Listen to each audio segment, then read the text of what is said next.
Бул романда биздин өлкөнүн элинин 90-жылдардан тартып ушул мезгилге чейинки жашоосундагы өзгөрүүлөр жөнүндө баяндалат.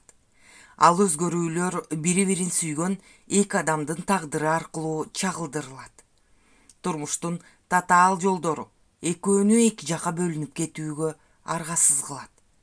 Баштарынан миң түркүн окуяларды өткөрүп, көптөгөн жылдардан кийин экөө эчак экиге бөлүнүп кеткен жашоонун карама каршы тараптарынан кезигишет. Экөө өзгөрүп аткан жашоону өз түшүнүктөрүндө ар кандай кабыл алып, алардын жеке турмушу ошол көз караштарына жараша өтөт.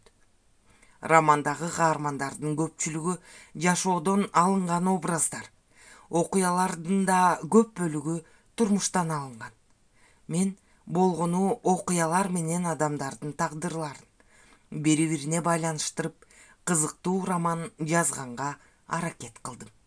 Бурулуш Казаковна Сатиева. Эки тарап 2. Биринчи бөлүм. Өлүгүңдү гана көрөйүн бетпак, эл караган бетимди жер каратты. Бул шермендеге эми кандай чара колдонуш керек экенин мен билбей калдым. Ай, жалдырабай сен бир айласын тапсаң болоя.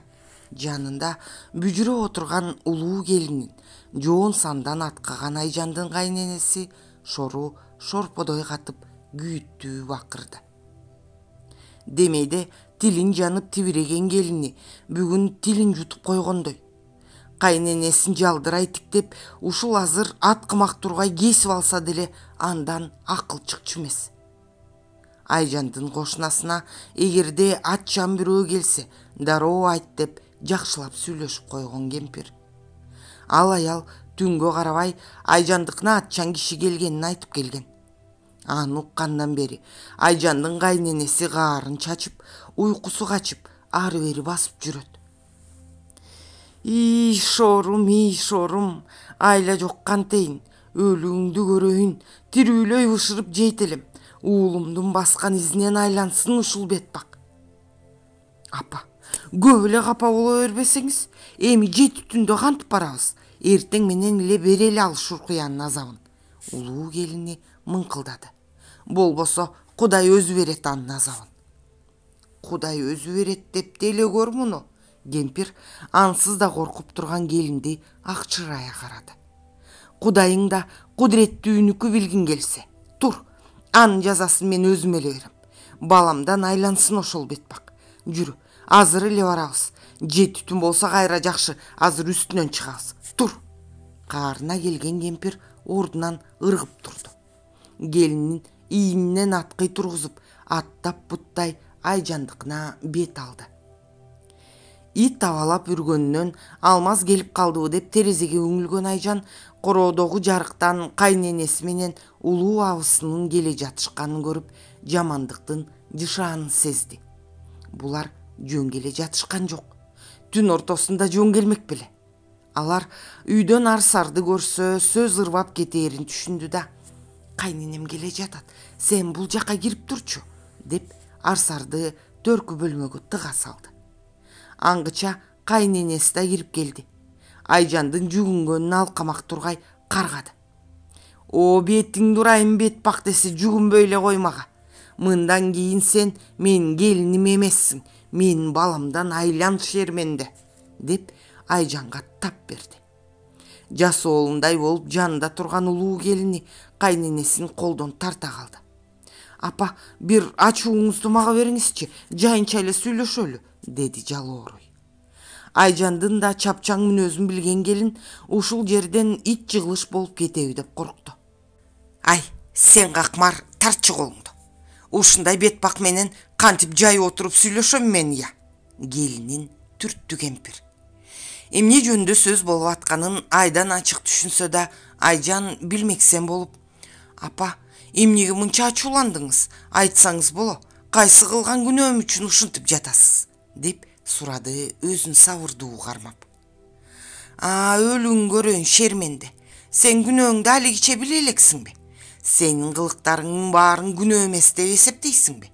Ушул убакка чейин жатпай кимди күтүп отурасың я? Кайсы кылыгымды айтып жатасыз, жарыктык? Менин көп эле кылыктарым бар. Кайсынысын айтып жатканыңызды мен кайдан билейин? Сиз да тынч уктай албай жети түндө мени аңдып келгенсиз го.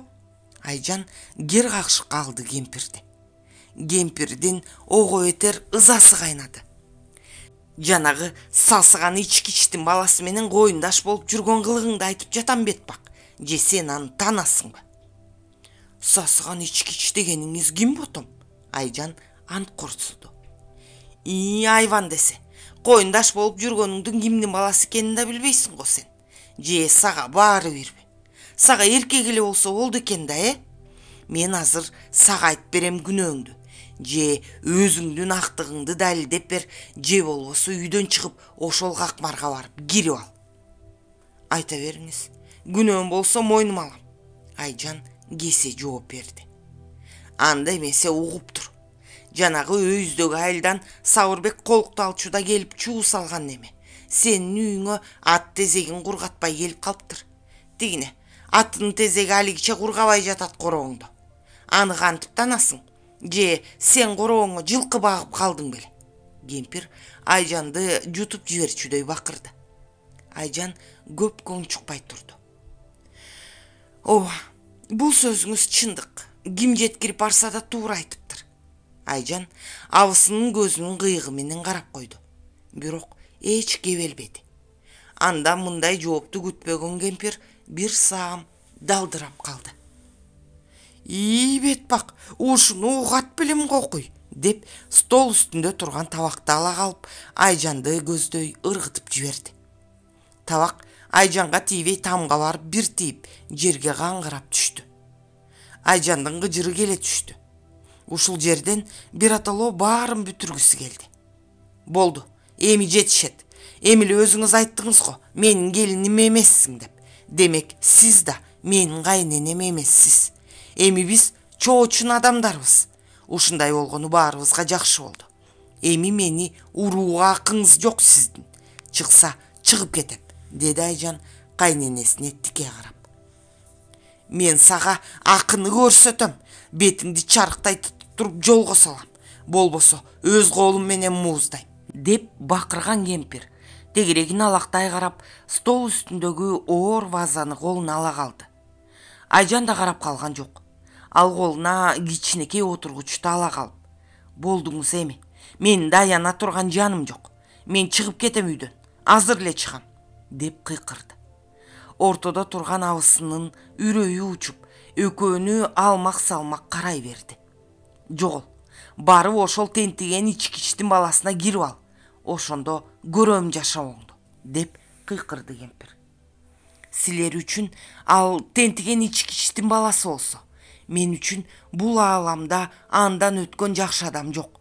Силер үчүн бакыт бирөөнүн төрүнөн түшпөй отуруу, көр дүнүйө жыйып, ошону менен ар кимге мактануу болсо, мен үчүн сүйгөн адам менен көңүлдөш болуу, ошону менен коюндаш болуу, ошону менен тилектеш болуудан өткөн бакыт жок.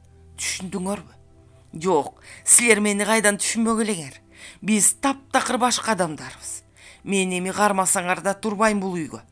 Ошол сел саяк менен көзүм көргөн жакка жетелешип кете берем. Колуңардан келген жамандыктын баарын жасагыла. Мен көтөрөм. Алмаз үчүн баарын көтөрөм. Уулуңарга болсо айчүрөк алып бергиле ма демектен", деп кыйкырды Айжан. Өмүрүндө мындай каршылыкты эч кимден көрбөгөн кемпирдин алласы оозунан түштү. Айжандын сөздөрү куйкасын куруштуруп жиберди. Ушул убакта чуудан ойгонуп кеткен Айжандын уулу аркы бөлмөдөн көзүн ушалап чыга калды. Сууга аккан адам чөп кармайт болуп, айласы куруп турган кемпир баланы колуна ала калды. "Баланы мен сага бербейм, уктуңбу? Тентисең өзүң тентий бер. Тукумубузду куруткандай алым жок", деп акылдаган кемпир баланын ыйлаганына болбой, колунан чыгарбай бооруна кысып алды. "Эгер баланы кое бербесеңер, өлбөгөн жерде калышам". Айжан колуна эт туураган бычакты ала калды. Какмар, бул эмне дейт я? Ай, эмне турасың жалдырап? Ал тигинин колундагыны", кемпир улуу келинине бакырды. "Жок, мага жолобоңуз жеңе. Менин эми аяна турган эч нерсем жок. Бергиле баланы. Болбосо жарып салам бирөөңдү, деп бакырды Айжан. Анын айбатынан сүрдөгөн абысыны каккан казыктай ордуна кадалды. Төркү бөлмөдө камалып турган Арсар ушул тапта чын эле бир бале болуп жүрбөсүн деп чочулады. Ташта дейм баланы. Айжан эми жараланган аюудай ачуу чаңырды. Арсар төркү бөлмөдөн чыга калды. Аны көргөндө кемпирдин оозу ачылды. Апей, отон бул тиги биздин Сабырбектин колуктусу го. Апей, чын эле ошол экен. Дендароо болуп турган келин кайненесин коштоду.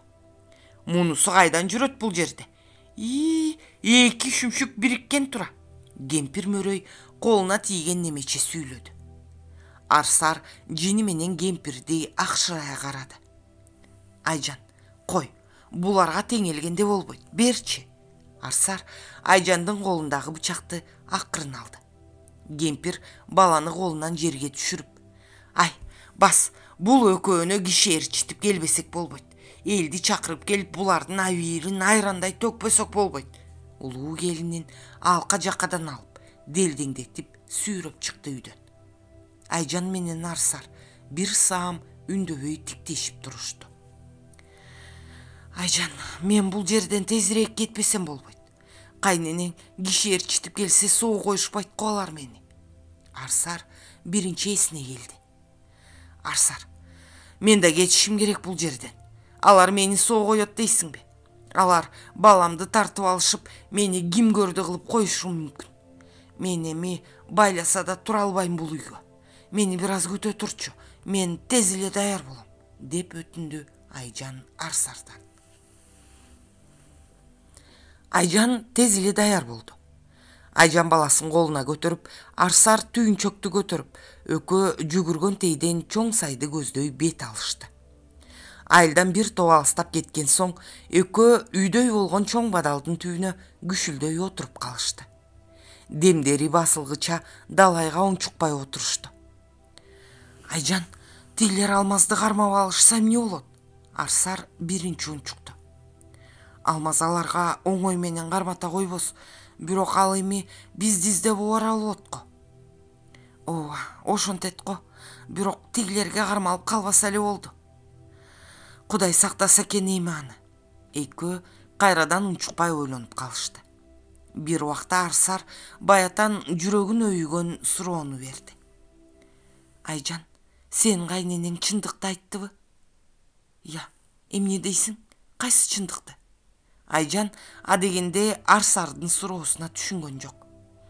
Ати Алмаз жөнүндө. Арсардын ичи уйгу-туйгу болду. Алмаз жөнүндөбү? Ооба Арсар, ал чындык. Мен эми түшүндүм, чыныгы бакыт, чыныгы сүйүү деген кандай болоор. Айжан чын дилинен жооп берди. Алмазчы? Ал сени сүйөбү? Алмазбы? Айжан ойлонуп калды. Билбейм Арсар. Алмаз мени чындап эле сүйөбү билбейм. Бирок мен үчүн анын мааниси деле жок. Мен өзүм аны чын жүрөгүмдөн сүйөм. Мага ошол эле жетиштүү. Мага эми ансыз жашоо деле эмес. Айжандын үнү калтырап чыкты.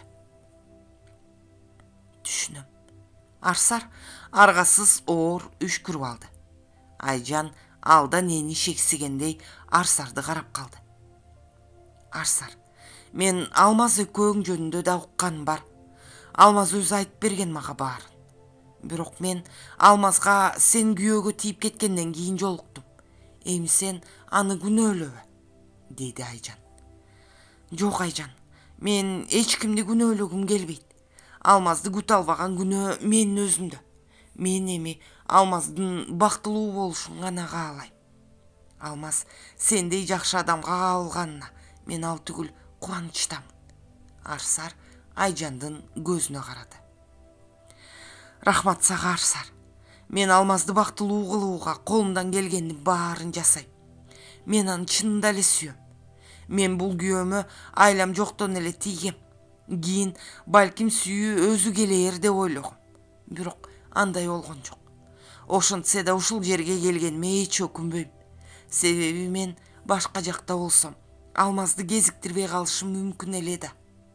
Биз Алмаз экөөбүз жетелешип, башыбыз оогон жака басып кете берели деп чечкенбиз. Мен кайненем келип ызы-чуу салбаган күндө деле кетмекмин ал үйдөн, деди Айжан. Ооба, Айжан, сен туура чечим кабыл алгансың. Сүйбөгөн адамың менен миң балекет кылсаң да жашаш өтө оор болорун мен өзүмдөн билем. Анын үстүнө сен кайненеңдер менен кайнасаганы кошулбай турган адамдар экенсиңер. Булар менен бир эл болуп жашаш сага оор болуп калат. Эми кайненең оңой менен басылбайт го. Айжан, мен болсо кайненем алтын киши. Бирок күйөөм ченден чыккан зөөкүр болуп чыкты. Ал мени жүз каралык менен алдаган. Мен ага күйөөгө чыгууга аргасыз болдум. Бирок экөөбүздүн жашообуз ит жашоо болду. Ал мени бул жашоодо баарынан ажыратты. Мени сүйгөн адамыман ажыратты. Андан соң мени эне болуу укугумдан ажыратты. Эми мен эч качан балалуу болбойм. Арсар бетин басып ыйлап жиберди. Арсар, кой ыйлабачы. Сен жапжаш туруп ушунчалык азапты көргөнүңө мен таң калып атам. Бирок жашоодон үмүтүңдү үзбө. Балким жүрө-жүрө баары жакшы болуп кетет. Айжан Арсарды чачынан сылап жоошутту. Мен кылмыш кылдым, Айжан. Мен күйөөмдү бычак менен сайып салдым. Анан үйүндө өрттөп салайын деп от коюп качып кеткем. Ушул сайда качып баратып кокустан Алмазга жолугуп калдым. Тагдырдын тамашасын кара. Алмаз азыр сенин үйүңө келет. Ал Сауырбектин өлүү же тирүүсүн билип келейин деген. Кайненеңдер киши ээрчитип кайра келишсе эмне болот? Арсар Айжанды суроолуу тиктеди. Айжан да эсине келе калгандай таңыркап калды. Чын эле эмне болот? Экөө бири-бирин тиктеп ойлонуп калышты. Айжан, сага азыр үйүңө барууга эч болбойт. Тигилер сени кармап алышса соо койбойт. Мен алар үчүн чоочун кишимин. Мен барып акырын акмалап келейин. Эмне болуп аткан? Сен ушул жерден жылбай отуруп тур. Алмазды акырын бир айласын таап чакырып келейин, деди Арсар. А сени алар жөн койшабы? Кайненем жана көрдү сени биздин үйдөн. Алар сага да жамандык кылып коюшу мүмкүн да. Жок, Арсар, мен өзүм эле барайын. Сен бала менен ушул жерге отуруп тур. Мен алар менен биротоло эсептешип келем. Айжан ордунан тура калды. Арсарды ордунан ыргып туруп, Айжандын ийининен басып кайра отургузду. Жок, Айжан, андай кылганыбыз болбойт. Балаң мени жакшы тааныбайт. Ал ыйласа мен эмне кылам? Экинчиден, мени кайненең менен абысыныңдан башкалар тааныбайт. Ошондуктан мен эле барганым оң, деп кеси айтты. Болуп туранда Айжан аргасыз макул болду. Бирок этият бол, Арсар. Мен кайындарым зөөкүр адамдар. Макул, мен этият болом. Эптеп бир айласын табаармын. Сен мен келгиче ушул жерде болуп тур, деди да Арсар чымын куюн болуп айыл тарапка жүгүрдү. Караңгы болгондуктан Арсар үйгө жакыныраак барды. Чоң теректин түбүнө жашынып алып көп какмалады. Үйдө кирип чыгып кутураган көп кишилер жүрөт. Алмаз али кел элек го. Эй Мурат, машинеңди айда. Алар болду болбоду чоң жолго эле кетишти. Шермендилерди кармап туруп азабын колуна берели. Короодо жүргөн далдайган эркек бирөөнө кыйкырды. Ай, баланы алып кала көргүлө. Атиги шуркуя билген жагына кетсин. Тексиз жетим кайда барып баш калкалаар экен көрөм ошондо. Айжандын кайненеси үйдөн баш багып тигилерге кыйкырды. Окуй, булар бизди чын эле соо койбойт го, деп ойлоду Арсар. Дагы бир аз какмалап турду да Алмаздын бул жерге келбегенине ынанды. Эгерде ал келген болсо, булар мынтип жүрүшмөк эмес. Кой, Айжанга жүгүрөйүн. Аны эптеп бул жерден башка жака кетирип жибериш керек. Анан Алмазды таап артынан жиберейин деген ой менен Айжан келген жерге жүгүрдү Арсар. жетип жетелекте эле кыйкырды. Айжан, иш чатак болуп атат окшойт. Силердин үйдө толгон киши жүрөт. Бирок алмаз ал жерге келген эмес окшойт. Тигилерин биздин артыбыздан куугун жиберип, баланы алып калган атышат. Эми кандай кылабыз? Эмне дейсиң? Айжандын көз алайып, жүрөгү дүкүлдөп чыкты. Мен бербейм баламды аларга. Айжан, эгерде алар бизди таап алышса, баланы жөн эле алып коюшат. Биз аларга каршы эч нерсе кыла албай калабыз. Ошондуктан биз аларды алдап кетишибиз керек. Кантип? Биз аларды кантип алдайбыз? Алар бизди издеп чоң жолго чыккан атышат. А биз болсо тоо жакка качалы, деди Арсар чечкиндүү. Караңгыда тоо жакка канчып кантебиз? Экөөбүз азыр ушул сай менен өөдө чыгалы. Биздин айылга кетчү жолдун чыга беришинде менин бир аталаш туугандарым мал багат. Ошонукуна таң аткыча тура турсак, эртең менен кандай кыларыбызды ойлонуштурабыз. Көтөр баланы, жүрү кеттик тезирээк. Арсар түйүнчөктү ала калып астыга түштү. Экөө тез эле келишти алиги үйгө. Абалап үргөн иттер астыларынан тосуп чыгышты. Мал короонун четиндеги үйдөн Арсардын тууганы чыга калды. Жолборс, Жолборс, бери кел, деп кыйкырды үй ээси. Чоң дөбөт куйругун шыйпаңдата ээсине жүгүрдү. Анын артынан калган эки ит кошо жүгүрдү. Ой, ким бар ал жакта? Акмат аба, мен Арсармын, деп кыйкырды Арсар болгон үн менен. Эго куйгун, Арсармын дейсиңби? Түн жамыны эмне кылып жүрөсүң бул жерде? Акмат тепкичтен түшүп Арсарларды көздөй басты. Жумуштап келе жаттым эле, деп күңкүлдөмүш болду Арсар. Балекетиңди алайын Арсар, сенсиңби? Бу кайдан түн жамынып? Ушундай болуп калды аба. Арсар күнөөкөр кишидей жооп берди. Кана, киргиле. Акмат кашаанын каалгасын ачып, экөөнү киргизди. Арсар менен амандашып, айланып келген иттерди кубалап, экөөнү киргизди. Үйдөгүлөр али жат элек экен. Малчылар адетте кеч жатып эрте турушат эмеспи? Арсарды көргөндө жеңесинин да оозу ачылып калды. Ботом, тынччылыкпы деги, түн ортосунда кайдан сен? Ордунан туруп Арсар менен учурашты. Келгиле, өткүлө өөдө. Ай, сен а дегенде чайпайыңды берип анан сурачы чоо жайын. Акмат аялына опулдап койду.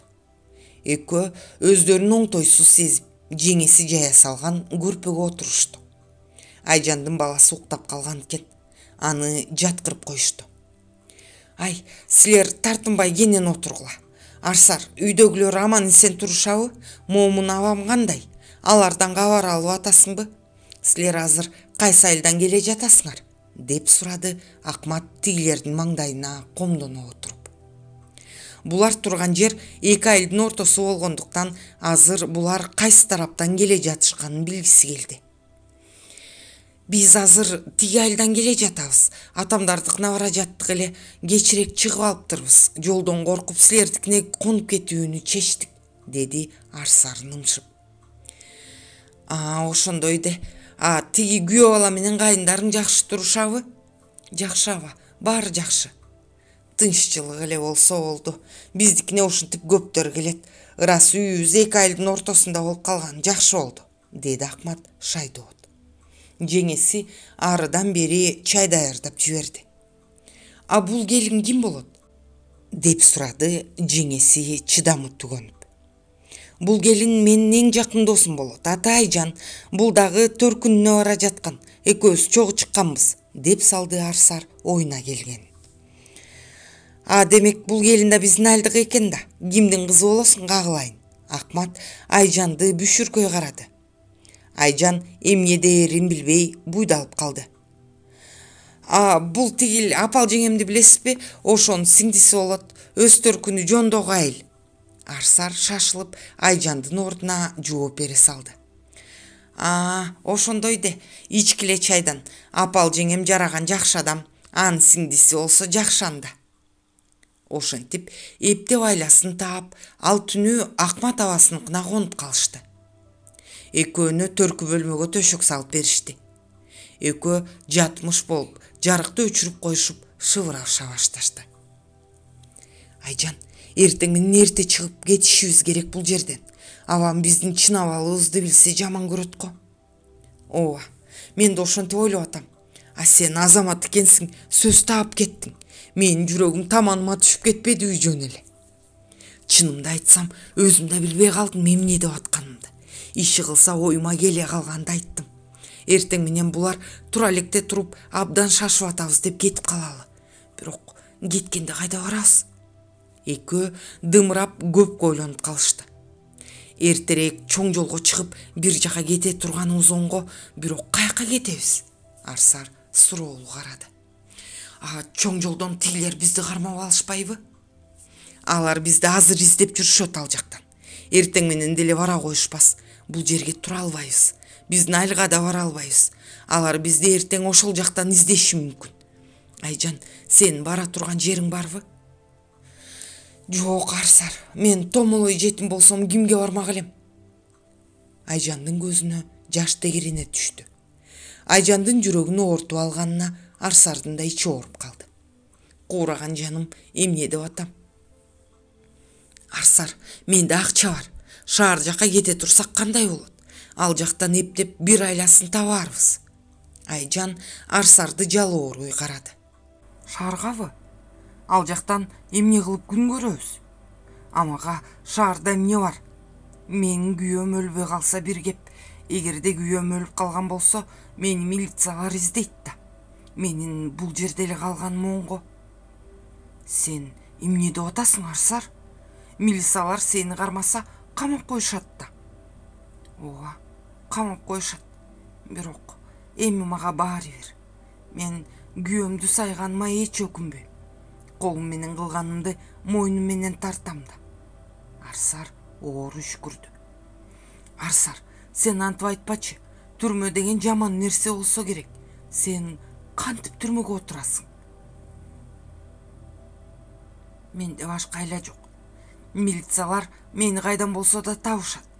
Андан көрө алар мени кармап ала электе. Мен сага жардам беришим керек. Сен шаарга кетсең, жаш балаң менен кантип күн көрөсүң? Акчаң деле бир аз убакка жетсе, андан кийин эмне кыласың? Иштешиң керек да. Билесиңби, мен эмнени ойлодум? Ой, Арсар, сен бир башкача адам экенсиң го. Өзүңдүн башында мүшкүл иш турса, мен ойлоп жатасың. Айжан, мен айтпадымбы? Эми мага баары бир өзүмдүн эмне болоорум. Менин бир эле жолум бар. Андан көрө сен ойлойлу. Уксаң, менин шаарда тайжем бар. Мен аныкына мектепте окуп жүргөнүмдө бир баргам. Тайжем өзү жакшы киши, жалгыз бой турат, балдары да жок кургурдун. Сен ошол тайжемдикине алып барып койсом кандай болот, я? Сен шаарды жакшы билесиңби? Ооба, мен шаарды жакшы эле билем. Бирок тайжеңе мени эмне керегим бар? Анын үстүнө балам менен.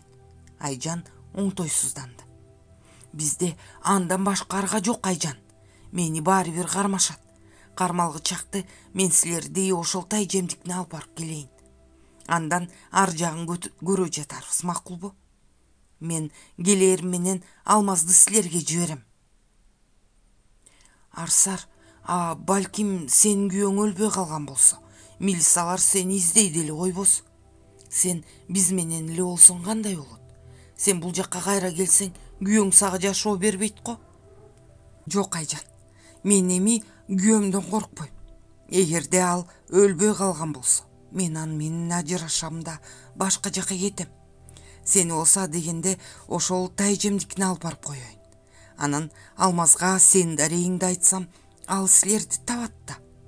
Анан экөөң оокат кылып кетесиңер. Болбосо чоң шаардын кайсы жеринен табат Алмаз силерди. Тайжеме болсо калпайтып коюуга туура келет. Мен ага сенин жакында күйөөсү келип алып кетет дейин. Макулбу? Кой, болду, ошондой кылалы. Арсардын чечкиндүүлүгү ушул жерден кармады. Арсар, мунуң деле туура болуп атат. Бирок сен өзүң кантесиң? Мен сенин ушул кылган жакшылыктарыңа кантип жооп берем? Айжан, өлбөй тирүү болсок, экөөбүз дагы далай жакшы күндөрдө жолугабыз. Азыр болсо кел уктайлы. Эртең таң заарынан жолго чыгышыбыз керек. Арсар төшөгүнө кыйшая жатты. Менде башкарга жок да Арсар, сенин айтканыңдай кылалы. Бирок экөөбүз шаарга чогуу барып, ошол жерге чогуу эле калсак эмне болот?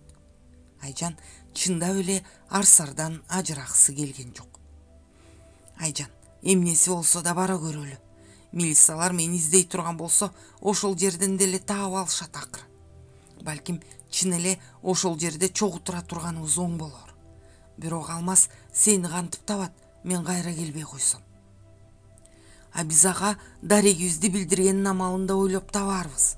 Бирок мен эми Алмаз менен калаарына көзүм жетпей калды.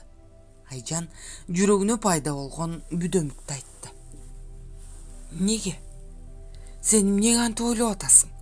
Эгерде Алмаз экөөң чогуу бололу деп сүйлөшкөнүңөр чын болсо, ал сени эч качан таштабайт.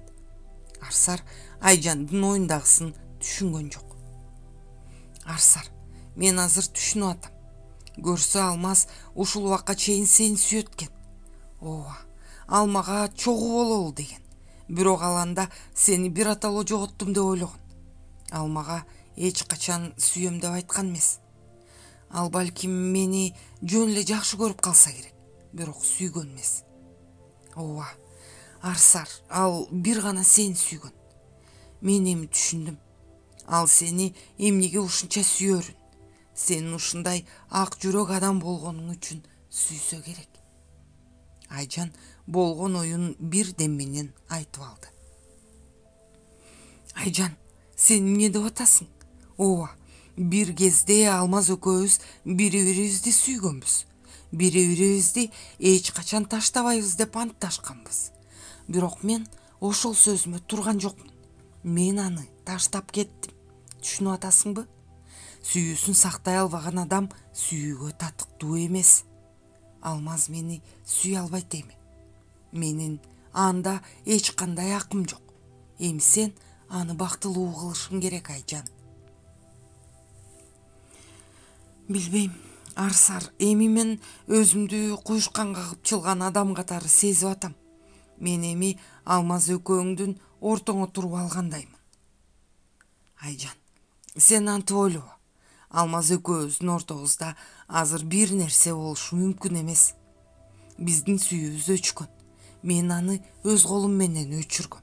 Сен эми мен жүрөгүмдү ортпачы.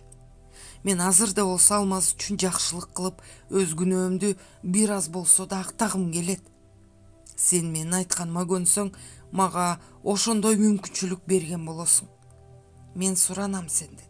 Мага ошондой мүмкүнчүлүк берчи. Арсар, сен эмне деген адамсың дейги? Өз бактыңды ойлобой, бирөө үчүн азап чегесиң. Эмнеге? Айжан, бул сөздү экөөбүз башка күн сүйлөшөлү. Азыр болсо эртеңкини ойлойлу. Кел, уктайлы. Эртең эртерээк чыгып кетпесек, эгерде менин күйөөм өлүп калган болсо кандай чуу чыгат билесиңби? Ооба, түшүнүп атам. Мейли эмесе, сен айткандай болсун, уктайлы. Түнүң бейпил болсун, деди Айжан. Сенин да түнүң бейпил болсун, уктайлы эми. Арсар төшөгүн оңдонуп, азыр эле уктап кетчидей болуп көзүн жумду. Эртеси акма табасынын кой дегенине болбой, Арсар менен Айжан үрүл-бүрүлдө жолго чыгышты. Айжан, биз биринчи эле кезиккен машинеге отуруп, бул жерден алыстап кетели, деди Арсар. Ооба, аның туура, Арсар, ошентели. Айжан макул болду. Экөө бир аз турган соң, бир килейген чоң машине күшүлдөй алардын жанына келип токтоп калды. Шоопур машиненин эшигин ачып, "Ой сулуулар, таң атпай кайдасыздар?" деп сурады бакылдай. Айжан менен Арсар буйдалып, бири-бирин тиктеп калды бир саам. "А сиз каяка чейин барасыз?" Арсар биринчи эсине келди. "Мен Токмокко жүк тартып бартам." Абдан сонун болбодубу? Биз да ошол Токмокко баратабыз, деп жиберди Арсар шашкалактай. "Андай болсо отургула, мага да жакшы болду, эрмек болосуңар." Экөө шашкалактай сүйүнгөнүнөн машиненин эшигине жабыша калышты. Ой, эми шашылбагыла, келе биринчи баланы бер мага. Шопур колун сунуп баланы алды. Экөө жайланышып отурган соң машина дарылдап ордунан жылды. Арсар куугун көрүп калган жокпу деген кыязда күзгүдөн жолдун артын далайга чейин карап барды. Шопур бакылдаган көңүлдүү адам экен. Улам бир нерселерди сурап узун жолду кыскартып баратты. Токмокко түш ой жетишти. Мына сулуулар, Токмокко келип жеттик. Силерге кайсы жери керек? Деп сурады Шопур. Арсар эмне дээрин билбей, бизге базардын жаны керек, деп жиберди. Базар болсо жетип калдык базарга да. Шопур базардын жанына келгенде машинасын токтотту. Айжан берген акчаны албай койду. Мага силердин эрмек болуп бергениңер эле жетиштүү болду. Жакшы калгыла эми, деди Жайдар. Экөө алмак салмак Шопурду алкап коштошушту.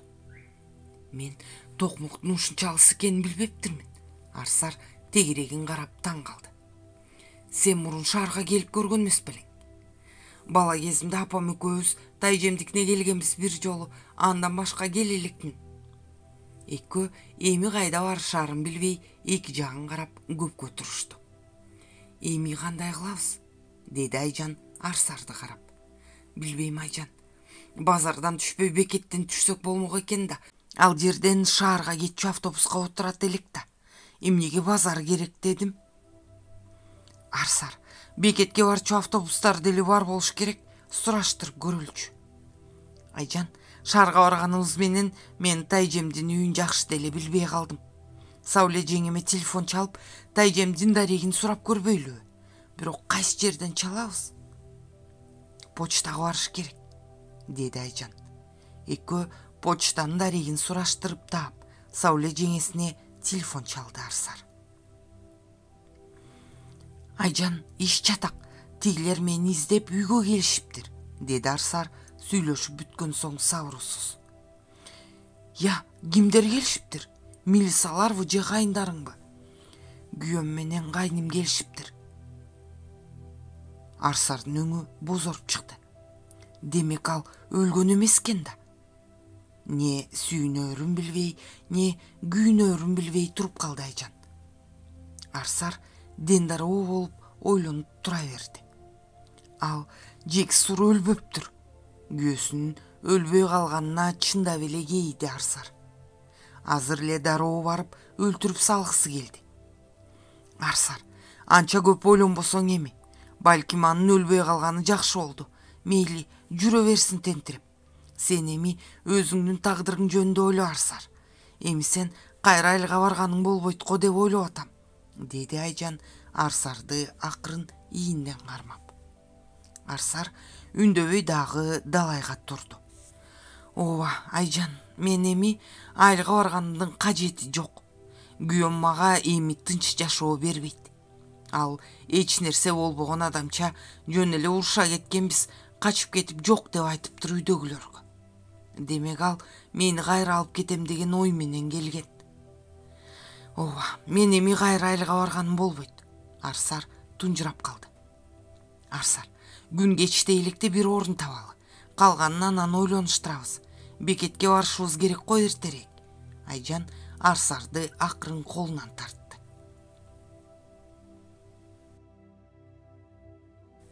Араңдан зорго эсине келген Алмаз өзүнүн кайда жатканын түшүнбөй айран таң болду. Денесин бүтүндөй оор таштар менен бастырып салышкандай. Кыймылдоого алы жок. Акырындап иштей баштаган анын мээси болгон окуяны майда бөлүкчөлөрдөн курай баштады. Бир далайдан кийин гана баардык окуяны ирет менен курап, өзүнүн айылдык милициянын бөлүмүндө экенин түшүндү. Ушул маалда эшик тараптан такылдаган үн угулуп, эшик шарактап ачылды. Эшиктен төгүлгөн жарыктын шооласынан келген адам участковый экенин тааныды Алмаз. Ал жарыкты күйгүзүп: көкжал, эсиңе келдиңби? Ушинтип көп баскан аяк бок басат, акыры колго түштүңбү? Деди кекээрдү. Алмаз унчуккан жок. Ишиң абдан начар жигит. Эми сен бери дегенде 10 жылдык өмүрүңдү түрмөдө өткөрөсүң. Дагы тиги кан душманыңдын өлбөй калганына сүйүн. Болбосо дароо вышканы алмаксың. Милиционер муукуму гана каткырды. Мен аны сактайын деп баргам.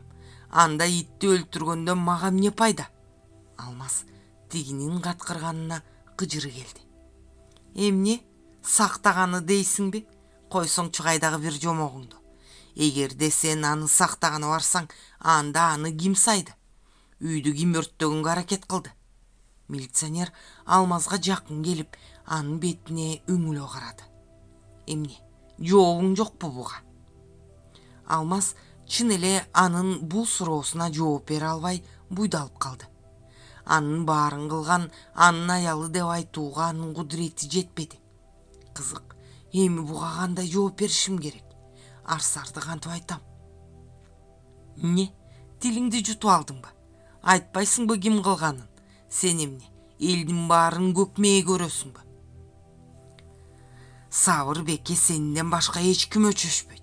Ал айылда эң сыйлуу адамдардын бири. Же сен өзүңдүн ал аял алганда барып аялын тартып алам деп салган чууңду унутуп калдыңбы? Сен унутсаң, башкалар унута элек. Сен антип жомок айткандын ордуна күнөөңдү мойнуна алсаң, өзүңө жеңил болот. Азыр райондон тергөөчүлөр келет.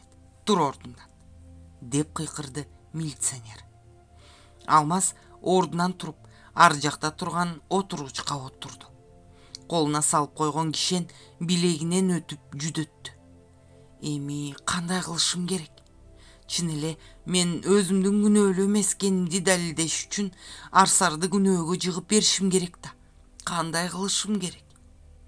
Милиционердин саймедиреп айтканына көңүлү бурбай, Алмаз ойго чөмүлүп кетти. Балким Арсар күнөөсүн мойнуна алып өзү келер. Анда эмне? Арсар кесилип кетиш керекпи 10 жылга? Жок, кантип ошондой болсун. Ал кантип отурат түрмөгө 10 жыл? Алмаздын жүрөгү сыздап ооруп чыкты. Ушундай да болобу? Эми кандай кылышым керек? Алмаздын ичи уйгу туйгу болуп, заманасы куурулуп турду. Райондон тергөөчүлөр келгенде аларга эч нерсе деп каршылык көрсөткөн жок Алмаз. Алар иштин чоо жайын айылдык участковыйдан сурашып, Алмазды районго алып кетишти. Тергөө учурунда Алмаз күнөөгө жыгылып берүүнү туура тапты. Арсарды кантип күнөөгө жыгам деп ойлоду. Эми Арсар күнөөсүн мойнуна алып өзү келген учурда да Алмаз анын күнөөсүн толугу менен мойнуна алууну чечти. Эгерде Арсарды күйөөсү кармап алып мертинтип койбосо эле, ал сөзсүз түрдө өзү келет. Эгерде мени анын ордуна күнөөлөп жатышканын билсе, ал бир мүнөт да турбайт. Ал бул жерге келет деп ишенди Алмаз. Бирок анын келишин каалаган жок. Эми сен үчүн азапты мен эле тартайын. Сен ансыз да бул жашоодо көп азап тарттың кургурум, деп ойлоду Алмаз. Сабырбектин тирүү калганына өкүндү. Ооба, ал эми Арсарга күн көрсөтпөйт. Аны майып кылып койбосо экен деги. Өзүнүн ушул жерден бошонуп чыга албасына куйкасы курушуп, эгерде бир мүмкүнчүлүгү болсо, эми Сабырбекти өз колу менен муунтуп өлтүрүүгө даяр экенин сезди. Ушундай болоорун билгенде, ал итти баягыда эле жайласам болмок экен да. Капаска түшкөн жолборстой кичинекей бөлмөнүн ичинде ары бери баса берди Алмаз. Капыстан Айжан эсине түшө калды. Ал эмне болду экен? Ал мени күтө берип тажады го. Бирок мен түрмөдө экенимди укса керек. Кечир мени Айжан. Сени да бактылуу кыла алган жокмун. Балким мен ушундай эч кимге бакыт алып келе албаган, эч качан өзүм да бактылуу боло албаган адам болсом керек. Бирок Айжандын ак никелүү күйөөсү бар да. Балким күйөөсү келсе, аны менен кайра эле мурункусундай жашай берер. Ким билет, эми анын тагдыры кандай болот? Кандай болгон күндө да мен эми ага кайтып бара албай калдым. Ошондуктан ал мени унутканы жакшы болор, деп ойлоду Алмаз. Тергөө баары бир анын пайдасына жүргөн жери жок. Тергөөчү күндө жаңы далилдерди чогултуп келип жүрдү. Анын мурунтан бери эле Сабырбек менен өч болуп жүргөнүндө ага каршы салмактуу күнөө болду. Тергөөчүнүн айткандарынын баарына макул боло берди. Эми буларга каршыгуунун эч мааниси жок экенин абдан жакшы түшүнүп, өзүн 10 жылдык түрмөнүн жашоосуна даярдап, ойлорун чогултуп, күнүгө тар бөлмөнүн ичинде ар кандай машыгууларды кылып турду. Түрмөдө далай шүмшүктөр отурат да. Эми андан көрө ошолорго туруштук берүүгө даярданайын деп ойлоду Алмаз. Каналдын өнүгүүсү үчүн катталууну жана бармак басууну унутпаңыздар.